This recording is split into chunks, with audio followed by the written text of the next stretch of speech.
સુરેન્દ્રનગરમાં ખેતમજૂરોના હક માટે આજે વિશાળ પદયાત્રા યોજાઈ હતી। ગાંધી હોસ્પિટલથી કલેક્ટર કચેરી સુધી ખેતમજૂરો અને કોંગ્રેસના આગેવાનો દ્વારા પદયાત્રા યોજી કલેક્ટરને આવેદનપત્ર પાઠવી રજૂઆત કરવામાં આવી। સરકાર દ્વારા પાક નુકસાનની બદલ જમીન માલિકોને વળતર આપવામાં આવે છે, પરંતુ ખેતમજૂરોને કોઈ સહાય મળતી નથી। તે મુદ્દે ખેતમજૂરોએ ન્યાયની માંગ ઉઠાવી હતી। માંગ કરવામાં આવી હતી કે એસડીઆરએફ અને એનડીઆરએફ અંતર્ગત જમીન માલિકોને મળતી સહાય ઉપરાંત ખેતમજૂરોને અલગથી 30% હિસ્સો આપવામાં આવે। આ પદયાત્રામાં જિલ્લા કોંગ્રેસ સમિતિના પ્રમુખ નૌશદભાઈ સોલંકી, ચોટીલાના પૂર્વ ધારાસભ્ય ઋત્વિભાઈ મકવાણા, શહેર પ્રમુખ મહેન્દ્રભાઈ વકીલ, વિક્રમભાઈ રબારી સહિત કોંગ્રેસના અગ્રણી આગેવાનો તેમજ આદિવાસી પરિવાર મજૂર સંગઠનના હોદ્દેદારો અને મોટી સંખ્યામાં ખેતમજૂરો જોડાયા હતા। ગુજરાતની અંદર આજુબાજુના રાજ્યોમાંથી ખાસ કરીને એમપી, રાજસ્થાન, આપણું ગોધરા, છોટાઉદેપુર, દાહોદ, આ બધા આદિવાસી વિસ્તારમાંથી લગભગ 1 લાખ પરિવારો ગુજરાતની અંદર ભાગ્યા ખેતી તરીકે આવે છે અને જમીન માલિકો પાસે લોકો 30%, 25%ના ભાગ્યા ખેતરથી લોકો ખેતી રાખે છે। પરંતુ જ્યારે કુદરતનો પ્રકોપ થાય, પૂર વરસાદ આવે, અતિવૃષ્ટિ થાય, અછતની પરિસ્થિતિ ઊભી થાય, વરસાદ ખેંચાઈ જાય કે વાવાઝોડાની પરિસ્થિતિ થાય, ત્યારે ગુજરાત સરકાર ખેડૂતોને, જમીન માલિકોને એ એસડીઆરએફમાંથી 22,000 અને 44,000 રકમ ચૂકવે છે, પરંતુ આ જે ખેત મજૂરો છે, ખેત મજૂરોને રૂપિયાની સહાય મળતી નથી।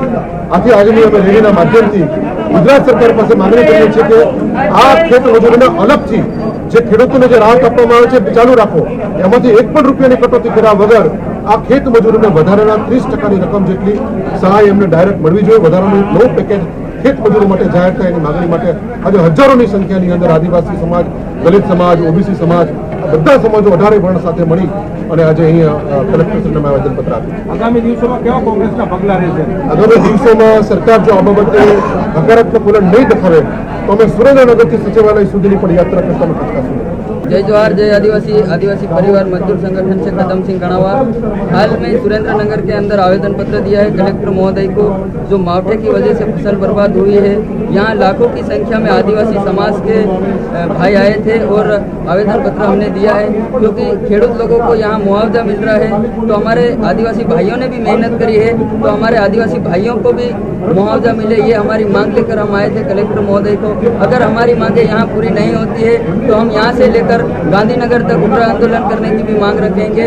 जय जोहार, जय આદિવાસી પરિવાર મજદૂર સંગઠન ડામોર માનસિંહ, આપણે સરકારને શ્રી એવું કહેવામાં આવે છે આદિવાસી સમાજ એમપીમાં પણ મતદાન કરે છે, ગુજરાતની અંદર કામ ધંધા કરે છે, તો મતદાનના હકદાર છે તો ખેડૂતને જે સહાય મળે એવી જ રીતે સરકાર મજૂર ઉપર પણ સહાય મળે એવું રજૂ કરે એવી આપણે વિનંતી છે। જય જોહાર। નહીં સ્વીકારે તો શું કરશો? નહીં સ્વીકારે તો અમે ગાંધીનગર તક આવેદન પત્ર પણ દેશું, આંદોલન પણ કરશું।